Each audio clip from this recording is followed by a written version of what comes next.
오늘 여러분과 더불어서 살펴보실 우리 하나님의 말씀의 제목은 천국 가족과 지상 가족이라는 주제를 가지고 여러분과 함께 하나님 말씀 상고해 보도록 하겠습니다.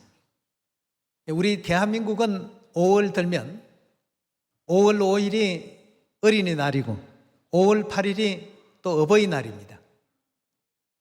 가족과 가정에 대한 내용들이 5월에 이렇게 집중되어 있고 모여 있습니다. 그리고 또 미국이라는 사회도 가서 보니까 어머니 날이 있고 또 아버지 날이 있고 각각 이제 어머니와 아버지에 대한 이와 같은 그 날들이 또 있는 것을 보게 되었습니다. 전 세계 어디를 가더라도 부모님에 대한 이와 같은 그 내용과 가족에 대한 그 부분들을 전 세계 어떤 민족이나 어떤 나라나 어떤 작은 그 단체라 할지라도 이런 어떤 그 문제들에 대해서는 참으로 많이 얘기를 하고 있습니다만 우리 성경만큼 하나님의 말씀만큼 부모님에 대한 공경과 또 자녀에 대한 그 사랑 얘기를 많이 나눈 가르침도 없으리라고 믿습니다. 우리 하나님께서는 가정에 대한 부분을 굉장히 중시하고 계시죠. 가족 간의 그 모든 내용을 서로 화목하고 또 화친하게 지내라는 이와 같은 가르침도 계시고 또 부모님에 대한 이 공경에 의해 효도의 그 도리를 결단코 또 잊지 말라는 많은 그 가르침이 계셨습니다. 그래서 어떤 사람은 가정이라는 이 두 글자를 정리할 때 가정은 아버지의 왕국이며 어머니의 세계며 자녀들의 천국이다. 이렇게 이제 그 정리를 하기도 했습니다. 아버지의 왕국이고 어머니께서 가장 편안하게 거하시는 세계고 자녀들에게 있어서는 천국과도 같은 곳이 바로 가정 아니겠습니까? 그래서 이 5월에 우리 하나님께서 모형과 그림자적인 이 지상 세계 생활을 통해서 하늘의 어떤 진실된 실체의 그 세계를 보게끔 만들어 주셨습니다. 가정하게 되면 가정의 구성원이 아버지가 계시죠. 또 어머니가 계시죠. 또 아들들이 있고 딸들이 있습니다. 자녀들이 있습니다. 이렇게 해서 이제 온전한 하나의 어떤 그 가정이 구성이 된다고 이렇게 볼 수가 있겠는데요. 이 지상 가족도 사랑으로 연합이 되고 사랑으로 또 연결이 되어야 되겠습니다만 우리 하늘 가족도 서로 연합하고 화합하고 사랑으로 또 하나 될 수 있는 그런 하늘 가족 꼭 되셔야 되지 않겠습니까? 그래서 이 지상의 것을 히브리서 8장에서는 하늘에 있는 것의 모형이요 그림자라고 하셨습니다. 이 지상 세계 모든 것은 하늘의 것과 견주어서 바라보게 되면 똑같습니다. 이 지상에도 아버지가 계시고 어머니가 계시고 형제 자매가 가정의 어떤 구성원을 이루는 것처럼 하늘 세계에도 아버지 하나님이 계시고 어머니 하나님이 계시고 또 형제 자매라 일컫는 자녀들이 또 있지 않습니까? 그래서 하늘 부모님이 계신다라고 하는 이 사실 한 가지만으로도 항상 하나님 공경할 줄 알아야 되겠고 경외할 줄 아는 이런 우리 모두가 반드시 되셔야 되겠습니다. 우리 먼저 하나님 말씀 디모데전서 5장 4절의 말씀 함께 보도록 하겠습니다. 만일 어떤 과부에게 자녀나 손자들이 있거든 저희로 먼저 가서 자기 집에서 어떻게 하라고요? 효를 행하여 부모에게 보답하기를 배우게 하라. 이것이 하나님 앞에서 받으실 만한 것이니라고 했습니다. 성경 66권의 우리 하나님의 가르침 가운데는 보면 부모 공경해야 된다는 이 사실을 모세율법에도 많이 나와 있고 또 신약에 있어서도 이렇게 많은 부분 하늘아버지 어머니께서 또 허락하시고 계신다는 것을 우리가 또 이해할 수 있지 않습니까? 여기서도 분명히 자녀들로 하여금 자기 집에서 효를 행하고 부모에게 그 은공에 보답하기를 배우게 하라. 이것이 하나님 앞에서 받으실 만한 것이더라고 했습니다. 하나님께서 기쁘게 여기시는 이와 같은 내용이라는 뜻 아니겠습니까? 계속해서 에베소 6장의 말씀도 열어보도록 합시다. 6장 1절부터 보겠습니다. 자녀들아, 너희 부모를 주 안에서 순종하라. 이것이 옳으니라. 내 아버지와 어머니를 어떻게 하라고요? 공경하라. 이것이 약속 있는 첫 계명이니 이는 내가 잘 되고 땅에서 장수하리라 하고 했습니다.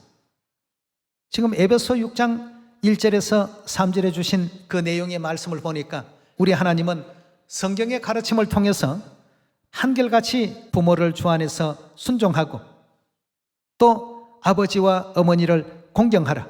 이것이 약속 있는 첫째 계명이라고 이렇게 우리에게 분명히 일러주셨습니다. 예. 디모데전서 2장 10절의 말씀 보시면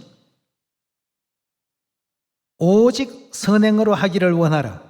이것이 하나님을 공경한다 하는 자들에게 마땅한 것이니라 하고 했습니다. 여러분, 우리 하나님은 하늘 부모님이십니다. 하늘 부모님도 어떻게 해야 된다고요? 공경하는 것이 마땅한 이와 같은 일로서 선행을 할 줄 아는 그런 하늘 자녀들이 되라고 또 일러주셨습니다. 자, 그 가운데 이제 부모는 자녀를 아끼고 사랑하고 자녀는 부모를 공경할 줄 아는 이 하나님의 그 가르침대로 이 세계가 돌아가게 된다면 세상은 결단코 어지러울 수가 없습니다. 세상은 모든 것이 잘 될 수밖에 없습니다. 우리 신명기서 5장으로도 한번 넘어가서 부모 공경에 대한 부분들을 보도록 하겠습니다. 신명기 5장 16절의 말씀 열어봅니다. 너는 너의 하나님 여호와의 명한 대로 내 부모를 어떻게 하라고요? 부모를 공경하라 하는 것은 누구의 명하신 바입니까?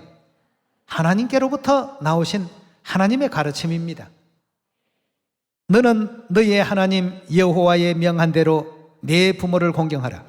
그리하면 너의 하나님 여호와가 내게 준 땅에서 내가 생명이 길고 복을 누리리라 하고 했습니다. 복을 반드시 받게 된다라고 성경은 우리에게 분명히 또 일깨워 주셨습니다. 출애굽기 20장 12절의 말씀 보도록 합니다. 내 부모를 공경하라. 그리하면 너의 하나님 나 여호와가 내게 준 땅에서 내 생명이 어떻게 된다고요? 길 것이다 하고 했습니다. 같은 출애굽기 21장 15절로 말씀 또 옮겨보겠습니다. 자기 아비나 어미를 치는 자는 반드시 어떻게 하라고요? 구약에는 부모님에 대해서 이렇게 잘못하는 사람은 아주 엄청난 처벌이 있었습니다. 자기 아비나 어미를 치는 자는 반드시 죽일지니라. 사람을 후린 자가 그 사람을 팔았던가 자기 수하에 두었던지 그를 반드시 죽일지니라. 그 아비나 어미를 저주하는 자는 어떻게 해요? 반드시 죽일지라고 하는 말씀만큼 이렇게 엄중하게 부모님에 대해서 불효하는 어떤 일들에 대해서는 상당한 어떤 보응이 있었습니다.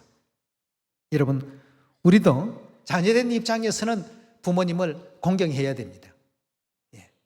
부모님을 공경하는 데 있어서 어떤 사람들은 효도에 대한 내용을 구체적으로 어떻게 하는 것이 효도인가를 잘 알지 못하기 때문에 실천을 못하는 그런 경우들이 있어서 이번 5월을 또 맞이해서 하늘어머니께서 그러한 그 내용들을 저희들에게 또 일러주셨습니다. 부모님에 대해서 작은 것이라도 실천해야 되겠습니다. 여러 가지 바쁘게 돌아가는 어떤 산업사회 구조 속에 우리가 또 살고 있다가 보니까 자주 이렇게 만나 뵙지는 못하더라도 안부 묻는 전화라도 자주 드릴 수 있는 그런 우리가 돼야 되겠고요. 특히나 그런 부모님의 은혜를 해마다 또 잊지 않도록 하기 위해서 또 5월 8일 어버이날이 있지 않습니까? 또 우리 영예 부모님에 대한 은혜도 우리가 잊지 않기 위해서 5월 18일 하늘 어버이날이 또 있지 않습니까? 이 땅의 부모님에게도 공경의 예를 우리가 다 하시고 또 그것이 하늘 부모님과 모든 어떤 우리 신앙적인 면에서 연관성이 있습니다. 부모님에게 효도하는 사람은 악인이 없다고 했습니다. 부모님에 대한 이와 같은 그 가르침을 그 10가지로 이제 정리한 어떤 글이 있어서 한번 읽어드리겠습니다. 효도 10개라는 그러한 내용인데요. 첫째, 부모님과 대화를 잘하는 자녀가 되어야 된다고 했습니다. 왜냐하면 부모님과 세대차가 이제 있다가 보니까 생각하는 관점이나 이런 것이 또 서로 다르다가 보니까 어떤 주제를 놓고 얘기를 해도 자녀의 그 말을 부모님이 이해를 잘 못할 때도 있지만 부모님의 말씀을 또 자녀가 이해를 못할 때가 많습니다. 옛날에는 우리나라가 국민 대다수가 곤란한 어떤 생활들을 많이들 했습니다. 8.15 해방과 또 1950년도 6.25 같은 이런 어떤 전란들이 계속 연거푸 일어나다가 보니까 경제가 굉장히 좋지 않는 피폐된 그런 상황이 있었죠. 그럴 때 자녀들을 양육하기 위해서 부모님들은 자신의 그 먹을 것도 먹지 않고 허리끈을 졸라매면서 자식들 공부를 시키고 자녀들의 그 미래를 위해서 수고들을 참 많이 하셨습니다. 근데 요즘 자녀들은 옛날 그런 얘기를 하게 되면 왜 굶느냐고, 라면 한 봉지 사서 끓여 드시면 되지, 이런 얘기를 합니다. 그 당시에는 라면이라는 그런 제품도 없던 시절입니다. 먹을 것도 없고 소나무 껍질을 벗겨서 씹어가면서 배고픔을 달래고 이랬던 시절들이 있었습니다. 근데 태어나서 그런 환경을 한 번도 못 접해본 이 시대 사람들은 그런 얘기를 하면 세대차가 난다고, 그만하시라고, 이런 얘기들을 많이 하죠. 부모님 그 하시는 말씀, 비록 세대차가 나는 말씀이라 할지라도 그 시대의 모든 내용들을 잘 받아들일 줄 알고 이해할 줄 아는 부모님과 대화를 자주 하는 자녀가 되어야 된다는 것이 효도 10개라는 그 글 가운데 한번 나왔습니다. 그 다음 부모님께 일감을 좀 드리자. 연세가 드시고 어떤 일을 하다가 보면 젊은 사람들과 같이 일이 재발할 수가 없습니다. 연세가 들면 기력도 떨어지고 모든 일의 어떤 그 정확도가 많이 떨어집니다. 차라리 그렇게 일할 것 같으면 내가 하겠습니다 하고 이렇게 확 해버리는 이런 내용들보다도 부모님께서 기쁘게 일하실 수 있는 이런 어떤 일감을 드리는 것이 좋겠다 하는 것이 또 효도 10개라는 그 글 가운데 나왔고요. 그 다음 이제 부모님께 취미 생활도 갖게 해드리는 것이 좋겠다. 이제 이 땅의 그 부모님에게 자녀들이 어떻게 해드리는 것이 효도인가를 방법을 몰라서 못하는 많은 사람들을 위해서 아마 이런 글들이 나오지 않았나 생각이 됩니다. 그럼 네 번째, 부모님께 여행의 기회를 좀 만들어 드리는 것이 좋겠다. 왜냐하면 연세가 드시게 되면 새로운 환경과 새로운 분위기를 접해보고 싶어 하시는 그런 마음이 생긴다고 합니다. 물론 이제 형편이 어려워서 그런 어떤 입장이 못 된다라고 하시면 가보지 못한 가까운 데로 새로운 어떤 환경과 새로운 분위기라도 모실 수 있는 이런 어떤 기회도 한번 가져보라는 권고의 말이 또 기록되어 있네요. 그 다음 부모님 말씀과 행동을 자녀들 입장에서 잘 이해할 줄 알아야 된다고 했습니다. 왜냐하면 연세가 드시게 되면 기억력이 약해지고 또 마음도 소심해지고 잔소리도 늘고 공연한 고집도 부리시고 이런 어떤 그 마음들을 이해할 줄 아는 그런 입장이 되어야 된다고 했습니다. 우리를 낳으시고 길러주시고 또 이만큼 장성한 인간으로서 성인이 되게 하기까지 그 속에 이제 부모님의 살과 뼈가 다 녹아 있는 것 아니겠습니까?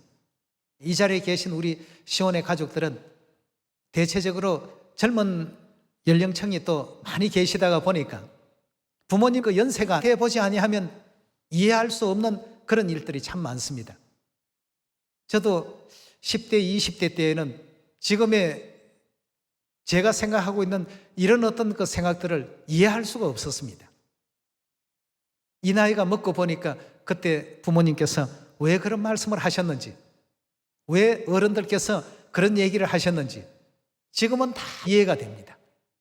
아, 그래서 그렇구나. 이런 나이가 안 돼 보니까 몰라서 젊은 시절에는 그걸 참 받아들이기가 쉽지 못했구나. 이런 이제 그 생각을 하게 되는데요. 부모님 말씀과 행동을 이해 잘 하는 그런 자녀가 되어야 된다는 것이 효도 10개 5번째 내용으로 나오고 있습니다.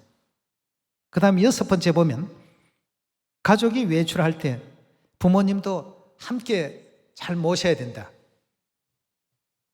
부부간에 뭐 전화해서 뭐 오늘 퇴근하고 어디서 만나 해서 이제 두 부부만 어디 갔다 온다든가 아니면 자녀들만 데리고 어디 다녀오게 되면 부모님을 모시고 있는 그 가정이라면 이런 문제도 함께 또 생각해서 자주는 여건상 못한다 할지라도 종종 부모님도 함께 모시고 식사도 하시고 또 밖에서 좋은 어떤 그 추억도 만들 수 있는 그런 내용이면 좋겠다 하는 것이 또 이 글 내용 속에서 제시하고 있는 대목이 되겠습니다.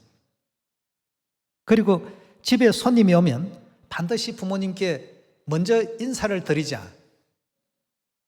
그리고 나머지 대화들은 뭐 본인들이 그 하더라도 부모님께 항상 먼저 인사를 드리는 이것을 이제 자녀들에게 좀 가르쳐야 된다. 이런 어떤 내용이 또 7번째 있네요. 제가 전부 공감이 되기 때문에 지금 여러분들께 드리는 말씀입니다. 그 다음 8번째 보면 사소한 병이 있더라도 병원에 모시고 갈 수 있는 입장이 되면 좋겠다. 그런 권고의 내용도 있습니다. 지금은 이제 우리나라가 의료보험 체계가 잘 되어 있기 때문에 그러한 어떤 사소한 병이라도 부모님이 불편해하시고 어디 아파하시는 내용이 계시면 병원으로 모시고 갈 수 있는 그런 입장이면 좋겠습니다. 그리고 부모님도 자녀들이 생각하지 못하는 어떤 부분에서 개인적으로 하고 싶은 일들이 계십니다. 근데 경제 활동이 또 안 되시는 분들이 많으시니까 매월 작은 어떤 내용이라도 용돈을 좀 드릴 수 있는 어떤 내용이면 좋겠고 부모님 이름 앞으로 통장을 하나 만들어 드리는 것도 좋은 일이라고 글에는 또 기록이 되어 있네요. 이런 어떤 모든 육적인 어떤 부분으로 부모님의 그 마음을 영원히 평안한 가운데로 모실 수는 없습니다. 그래서 꼭히 모든 우리 시원의 자녀들이 해야 될 일이 있다면 부모님께 올바른 이 믿음을 갖게 하시고 신앙을 가질 수 있는 기회를 만들어 드리는 것. 이게 가장 큰 어떤 효도 중에 효도가 아닐까 하는 생각이 듭니다. 이 땅의 어떤 효도들은 잠시 이 땅에 살아있는 동안에만 할 수 있는 효도이지만 영적 효도는 영원한 효도 아니겠습니까? 부모님을 진리 안으로 모시고 함께 신앙의 어떤 길을 걷게 된다는 것. 그만큼 또 기쁜 일이 어디 있겠습니까? 그래서 어떤 책을 보다가 보니까 효도 10개라는 이런 어떤 부분들이 있기 때문에 혹여라도 우리 또 젊은 층에서 이 부모님께 효도는 하라고 하시는데 어떻게 공경해야 될까? 잘 이해가 안 되시는 분들은 이런 작은 부분이라도 한번 실천해 보시고 또 이 땅의 부모님을 통해서 하늘 부모님께 우리가 어떤 영적 믿음을 드려야 되는가도 함께 또 아울러 생각해 볼 수 있는 여러분과 제가 꼭 되었으면 좋겠습니다. 우리 출애굽기 20장에도 10계명 가운데 5째 계명으로 내 부모를 공경하라고 일러주지 않았습니까? 우리 한번 출애굽기 20장 12절을 열어봅시다. 내 부모를 공경하라. 그리하면 너희의 하나님 나 여호와가 내게 준 땅에서 내 생명이 길리라고 했습니다. 왜 이런 10계명 가운데 이런 말씀을 주셨을까? 단지 육적인 어떤 일만을 위한 것일까? 순간을 위한 어떤 내용으로만 하나님께서 허락하신 말씀이 아니고 이 성경 66권은 모두가 다 영원을 위한 영생복락을 누릴 우리 하늘 자녀들을 위해서 하나님께서 베풀어 주신 말씀이기 때문에 이 땅에 잠깐 있는 이 육신의 어떤 생애 속에서도 부모님께 최선을 다할 수 있는 천국 가족들이 다 되셔야 되겠습니다만, 더 나아가서 이 땅의 부모님도 이 땅의 형제 자매들도 영원한 세계까지 다 함께 동행해서 천국까지 이룰 수 있다라고 한다면 이보다 더 큰 기쁨이 어디 있겠습니까? 그런 효도와 그런 형제 우애를 나눌 수 있는 이 가정의 달이 되기를 부탁을 드리겠습니다. 여러분, 헬렌 켈러라는 사람 잘 아시죠? 헬렌 켈러는 태어날 때부터 눈이 보이지 않았고 귀가 들리지 않았고 또 말을 하지 못하는 이 세 가지의 고충을 겪으면서 생활을 했습니다. 나중에 정말 많은 사람들에게 인간 승리의 어떤 그 산표본이 되었던 그런 위대한 인물로서 많은 사람들에게 알려져 있는 사람인데요. 이 헬렌 켈러를 주제로 한 영화가 있었다고 합니다. 그 영화의 말미에 헬렌 켈러라는 이 사람이 어머니의 사랑을 깨닫게 됨으로 말미암아서 그 영화가 이제 끝이 난다고 합니다. 그래서 영화의 그 평론 가운데 그런 이제 내용이 나왔다고 합니다. 어머니의 사랑을 알게 된다면 인생을 다 터득한 것이다. 그러면 우리 인생은 이제 끝이 나는 것이다. 이걸 이제 반대로 뒤집어서 얘기를 하게 된다면 아무리 학식이 높고 아무리 좋은 대학을 나오고 아무리 많은 재물을 가지고 아무리 사회적으로 명망이 있는 그런 높은 관직을 가졌다 할지라도 어머니의 사랑을 알지 못하면 인생의 참된 가치를 아직도 모르고 사는 사람이라는 이와 같은 그 의미로서 또 새겨질 수 있다라고 평론 가운데 그런 이제 그 내용이 담긴 것을 또 보게 되었습니다. 어머니의 그 사랑, 또 아버지의 사랑, 형제 자매들의 우애, 이 가정에 있어서 절대적으로 필요한 것 아니겠습니까? 이 지상의 세계는 그림자의 세계라고 하는데 그림자가 그렇게 희생적인 부모님의 사랑들이 있는 것을 바라보게 되면 영적 하늘 세계 속에서 하늘 부모님의 사랑은 어떠할까? 우리가 내밀한 곳까지 깊이 들어가지 않더라도 그림자를 통해서 충분히 그 실체를 이해할 수 있는 것 아니겠습니까?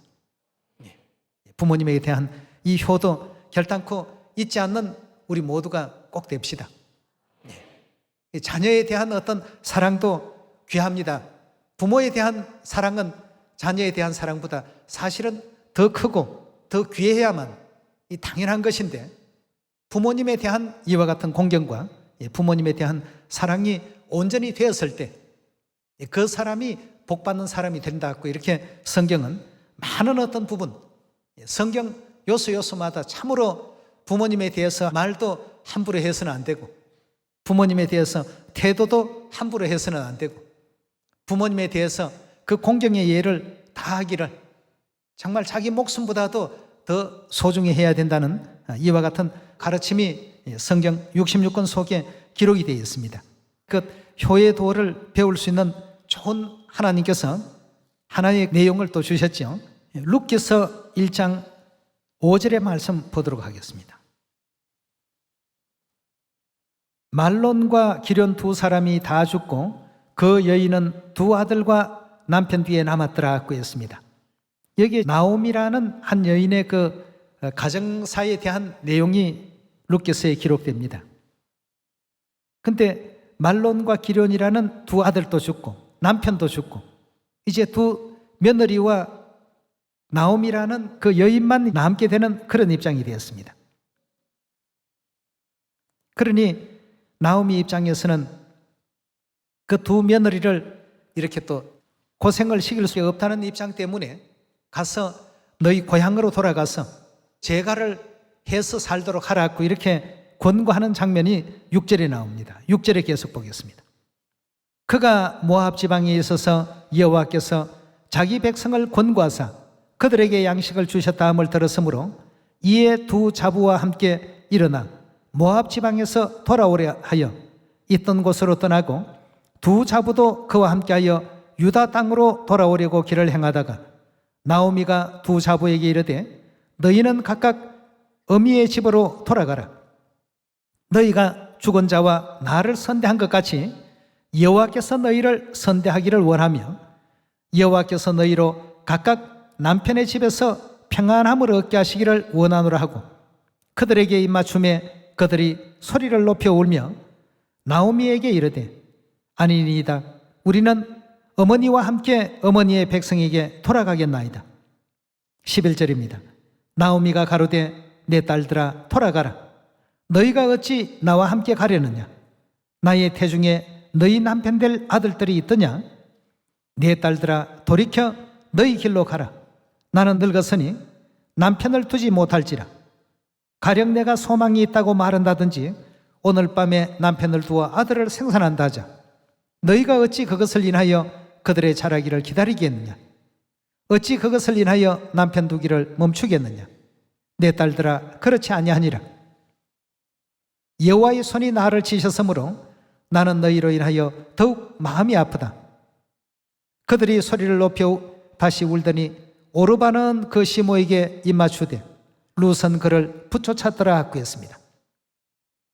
오르바라는 그 며느리는 이제 고향 자기 집으로 이제 돌아가고 룻은 그 나오미라는 그 시어머니를 그대로 이제 따라갔습니다. 15절입니다. 나오미가 또 가로되 보라 내 동서는 그 백성과 그 신에게로 돌아가나니 너도 동서를 따라 돌아가라. 룻이 가로되 나는 어머니를 떠나며 어머니를 따르지 말고 돌아가라 강권하지 마옵소서. 어머니께서 가시는 곳에 나도 가고 어머니께서 유숙하는 곳에 나도 유숙하겠나이다. 어머니의 백성이 나의 백성이 되고 어머니의 하나님이 나의 하나님이 되시리니 어머니께서 죽으시는 곳에 나도 죽어 거기 장사될 것이라. 만일 내가 죽는 일 외에 어머니와 떠나면 여호와께서 내게 벌을 내리시고 더 내리시기를 원하나이다 하고 했습니다. 참으로 룻은 그 시어머니에 대한 이와 같은 그 사랑과 공경의 그 도를 다할 것을 굳게 마음을 먹고 그 나오미를 따라서 이스라엘로 돌아오는 그렇게 해서 결국 다윗의 계통을 통해서 이제 예수 그리스도께서 탄생하시는 이 족보의 그 내용을 보면 그렇게 연결이 되어 있는 아주 참으로 위대한 인물로서 이스라엘의 예수님의 그 족보 가운데 등장하는 이런 여인이 된 것입니다.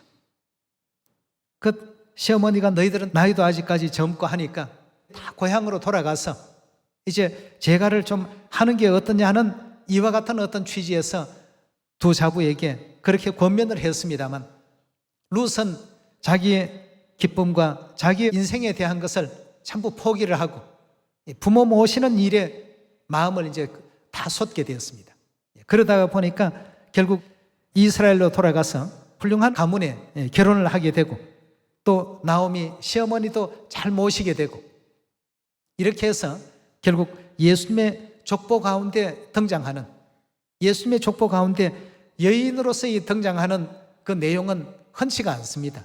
참 중요한 축복을 받게 되는 룻의 효행에 대한 기록이 이 룻기스를 바라보게 될 때 우리도 역시 마찬가지의 입장이 되어야 되겠습니다. 어떤 어려운 일이 있다고 해서 그 어려움을 단순하게 이렇게 피하기보다는 그 어려움과 또 맞닥뜨려서 하나님의 그 가르침 그대로 부모님을 공경하고 형제 자매 서로 또 우애 있게 또 지내고 세 계명을 주노니 서로 사랑하라 하신 이 말씀 뜻대로 온전히 또 준행했을 때 그 모든 인간 사회에 있어서 모든 생사화복 이것은 누가 다 관장하십니까? 하나님께서 다 주관하고 계십니다. 하나님의 그 가르침대로 올바르게 우리가 살았을 때에는 하나님께서 항상 축복 위에 축복을 넘치도록 또 부어주지 않습니까? 부모를 공경하라는 말씀도 우리 하나님의 계명이에요. 하나님의 그 가르침이에요. 또 형제 자매 우애 있게 지내라는 것도 역시 우리 하나님의 가르침입니다. 이 땅의 어떤 가정에도 우리가 또 그리해야 되겠습니다만 이 지상 가족 못지않게 하늘 가족도, 이 지상의 가족들은 예를 들어 7, 80년의 가족이라고 본다면 하늘 가족은 영원한 가족 아니겠습니까? 예. 이 7, 80년 살아가는 이 인생사에 있어서도 가족관계가 참으로 중요하다는 것을 하나님께서는 깨우쳐 주셨기 때문에 우리 하늘 가족들 결단코 하늘 부모님에 대한 공경의 예를 소홀히 하지 않도록 하시고, 또 형제 자매 서로 또 연합하고 화합하고, 또 형제 자매의 그 모든 어려움에도 우리가 함께 기도로서 그 모든 것을 또 풀어갈 수 있는 관계가 다 되셔야 되겠습니다. 하나님께서 기뻐하실 일이 무엇일까를 성경을 통해서 일러주셨습니다. 어려움이 있다고 잠시 그 순간을 피하게 된 오르바의 어떤 행적과 끝까지 어렵더라도 우리 하나님의 말씀대로 효의 도를 다하겠습니다 하고 따랐던 룻의 결심, 두 사람의 어떤 그 결심에는 엄청난 많은 그 결과의 차이가 있었습니다. 결국 룻은 그 이스라엘 족보에 등장하는 아주 훌륭한 또 인물로서 정말 참 후세에도 모든 사람들이 다 알 수 있도록끔 하나님께서 예수님의 그 족보 가운데 룻의 이름을 올려놓으셨습니다. 이 땅의 부모님에게도 공경의 예와 또 효의 예를 다 올릴 수 있는 우리가 되어야 되겠고, 하늘 부모님에게 더욱더 그리할 수 있는 우리가 되어야 되겠습니다. 여러분, 미물 중에도 부모님에게 효와 또 예를 다하는 그런 미물들이 있습니다. 여러분, 비둘기 아시죠?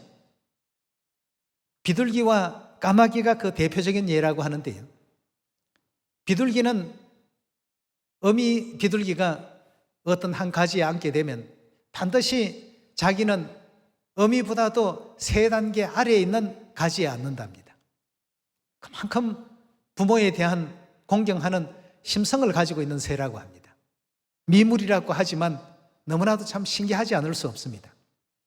저는 비둘기가 요즘 너무 많아서 곳곳에 뭐 이상한 물질들을 많이 흘려놓고 다니고 해서 별로 비둘기에 대한 마음이 가지를 않았는데, 부모님에게 잘하는 새다고 하니까 비둘기가 또 새롭게 보였습니다. 까마귀도 보면 까마귀가 그 부모가 이제 그 나이가 많아서 어떤 먹이 사냥을 못한다든가 제대로 날 기력도 없고 하면 반드시 그 부모 봉양을 죽을 때까지 계속 한답니다. 그래서 이게 참 하찮은 어떤 미물들인데도 불구하고 부모에 대한 어떤 공경의 예를 다 드리고 섬김의 어떤 예를 다 이렇게 하는데, 우리가 하나님의 자녀라고 하면서 하나님 공경하는 마음들이 이보다 과연 더한가를 이렇게 또 생각해 보지 않을 수가 없습니다. 하나님도 우리 부모님이시고 이 땅의 부모님도 우리 또 부모님이십니다. 이제 5월 가정의 달을 맞이해서 부모 섬기는 어떤 일을 잘 지도하고 가르칠 줄 아는 우리가 되어야 됩니다. 부모님이 좀 불편해 하시면 그 불편해 하시는 내용이 무엇인지를 알아서 또 잘 해드릴 수 있는 그런 우리가 또 되어야 되겠고요. 좀 전에 효도 10개에 대한 그 내용도 부모님과 대화를 자주 하고 또 일감도 드리고 취미 생활도 갖게 하고 여행의 기회도 드리고 또 부모님 말씀과 행동을 잘 이해하는 이 부분이 가장 잘 안 되는 부분 같습니다. 그러나 부모님은 우리를 키우시고 양육하시느라 쇠약해지셨고 연세가 또 드시다가 보니까 마음도 소심해지시고 또 알고 계시는 것은 많다가 보니까 자녀들이 또 잘 되라는 뜻에서 주시는 말씀이 자녀들의 입장에서는 잔소리처럼 들리고 때로는 공연한 어떤 고집 같은 것도 부리시고, 우리가 그 나이가 되면 똑같이 그 일을 할 수밖에 없다고 합니다. 아버지에게 있어서 가정은 아버지의 왕국이 되도록 만들어 드려야 되겠죠. 요즘 뭐 세대가 이상해져서 뭐 집에 가면 아버지 순위가 아주 저 뒤쪽으로 밀린다고 하는데 아버지의 왕국이 되어야 됩니다.